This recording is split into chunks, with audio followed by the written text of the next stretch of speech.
In this video we'll be taking a Flixtrain in Germany on the route between Hamburg and Cologne. Flixtrain is a commercial railway operator in Germany and it's also known for Flixbus, than on the rails. Flixtrain is competing with Deutsche Bahn on some of the same routes as where they have their trains. And they are also operating in Sweden, but that's another topic. What it's like to travel on board of these trains that are in general cheaper than the DB trains on the same route. Join me on board of this Flixtrain. This is my first Flixtrain experience. I traveled on Flixbus one time before. For now, let's get this video on the track and let's roll the intro.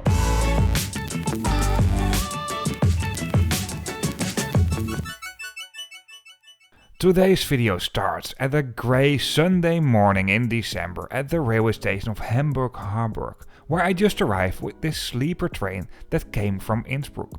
These are the new night jets and this is basically what this entire trip is all about. I do have a video on this as well, obviously. Like many other videos, I'll start off by showing you the railway station where this journey starts. What is Hamburg Harburg? This is the southern InterCity station in the city of Hamburg. And it's not that big, so therefore I won't spend too much time on this, no worries. This here is the main entrance, and right next to that there's this Reisezentrum, so basically a ticket counter, and there are some shops at the other side. It's really not that big over here. Actually, I expected a bit more. Obviously there's a big screen with information about departing trains, and that's basically it, I guess.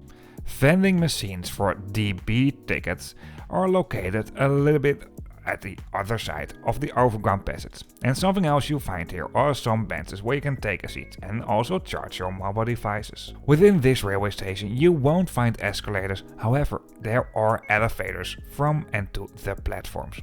And there are some more shops if you go at the other side of the overground passage, and also a DB information point. Actually facilities are quite spread out over here and therefore it's not always that obvious. For example, there are some lockers more or less at the platform. It's a bit hidden if you don't know this. Throughout the railway station there are several vending machines for snacks and drinks, by the way. Anyway, time to go to the platform where our train departs from. What is the platform that hosts track number 3? At the other side of the platform I also noticed an underground passage for if you want to switch between the different platforms. As far as I noticed, this doesn't gain access from and to the railway station, but is mainly to change between the different platforms. And over here you will find escalators. Before we take a closer look at our train, this is a route map of all the Flixtrain routes. Today we'll be traveling on a train from Hamburg that actually started at Hamburg main station, so Hamburg Hauptbahnhof, that will go to Cologne or Köln in German. At this very moment Flixtrain is operating trains within Germany and Sweden, but they have lots of plans for also international trains, but also to extend to other countries. The frequency might not be that good as the regular trains operated by the state-owned railway companies. However, they do offer tickets at a lower price.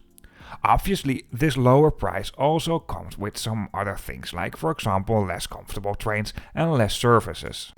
As the rolling stock, Flixtrain is using old DB InterCity carriages and obviously more modern locomotives. And this here is my train coming in that will go to Cologne, although I'll only be taking it to Münster, what is a little bit north from Cologne. From there on I'll travel back to the Netherlands. It's very obvious that this is a Flixtrain, both on the colors and on the name. On the outside it has been clearly marked what carriage is where and also what entrance you need to take if you have a seat in what specific carriage. For this trip I reserved a seat when I booked my ticket, but as far as I know at the moment you don't reserve a specific seat while you book a train ticket. A seat will be assigned to you. The top speed for these trains is by the way 200 km per hour. And for a small section of our journey today, we will also go on this top speed. My seat today was in carriage number 6, totally at the back of the train, And I was also having one of the seats in the last row. If you like this video so far, or if you think it's a helpful video to you, please give me a thumbs up, I really appreciate that. And if you'd like to see more trip reports about more sustainable ways of transportation, mainly focusing on long distance and international traveling, then hit the subscribe button. If you're traveling with a bike on board of these trains, it is allowed, but you're obligated to reserve a spot for your bike. Throughout the train there are several spots where you can put your bike. These trains do come in one class only, and they use the space very efficient. I mean, it's a commercial railway company after all, and they really need to fill as much seats as possible, and also use the space as efficient as possible. I noticed some seats were blocked at several spots within these trains. I don't know for what reason, but if you know this, please let me know in the comments. Most seats do come in an airline style composition, but in the middle of the carriage you find some seats facing each other with a table in between. This here is the seating pitch for most common seats. There are some seats that do have slightly more leg room, and if you reserve those seats you need to pay a bit extra. The leg room is okay-ish for a semi-long distance, but for a true long distance I don't like this.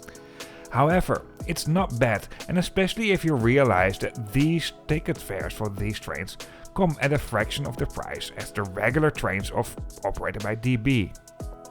Between the seats there's a power socket, the armrests can be adjusted, and you find cup holders between the seats in front of you. There's no sunscreen, but you find a coat hanger right below the luggage rack and in the seat in front of you.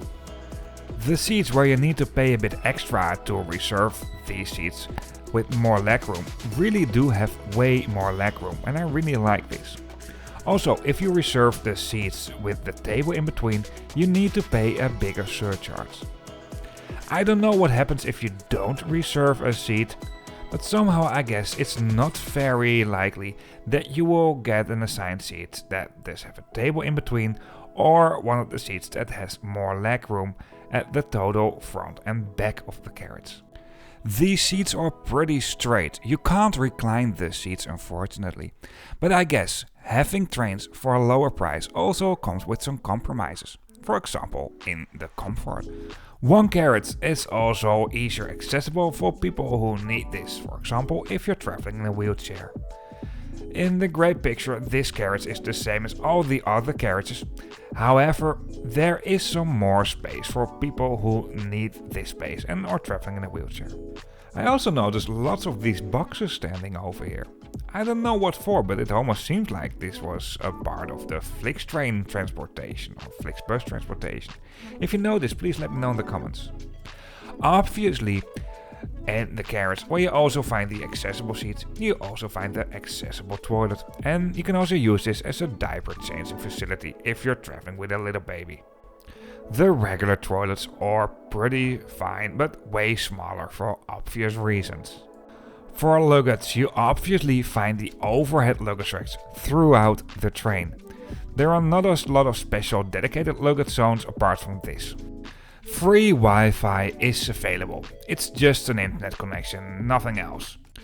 These trains do not run very frequent, unlike the DB trains that you find on the same routes. However, they are a great addition on the current long distance trains you can find in Germany and also in Sweden. And apart from that, Flixtrain is expanding their network rapidly. So who knows what comes next? Maybe some international routes. When it comes to ticket prices, this is all very flexible. The best thing is to look this up on the website of Flixbus and Flixtrain. And please do mind the train or the bus logo if you book your tickets. Like you already noticed, this train doesn't have a dining car. And there's no trolley service available either, at least not as far as I noticed. If you're traveling with Eurail or Interrail, this is not valid on Flixtrain trains. What I really like about trains that being pulled by a locomotive is having these views from the back of the train. And for the last bit of the video, I'll just show you some views from the train on this grey Sunday morning in December.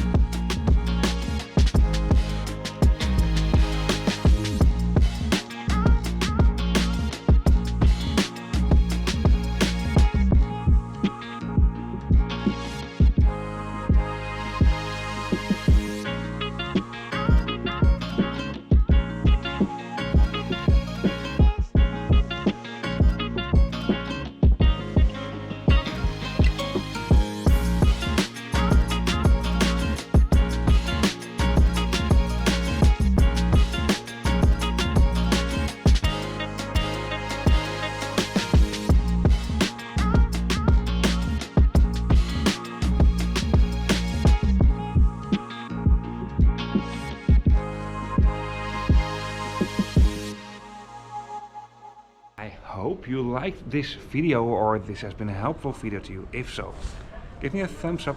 And if you'd like to see more trip reports about more sustainable ways of transportation, mainly by train, and the main focus for this channel is long distance and or international traveling, then hit that subscribe button. If you don't want to miss anything, also hit the bell icon. Before I really end up this video, one last thing. Once again, thank you so much for watching. I really appreciate it.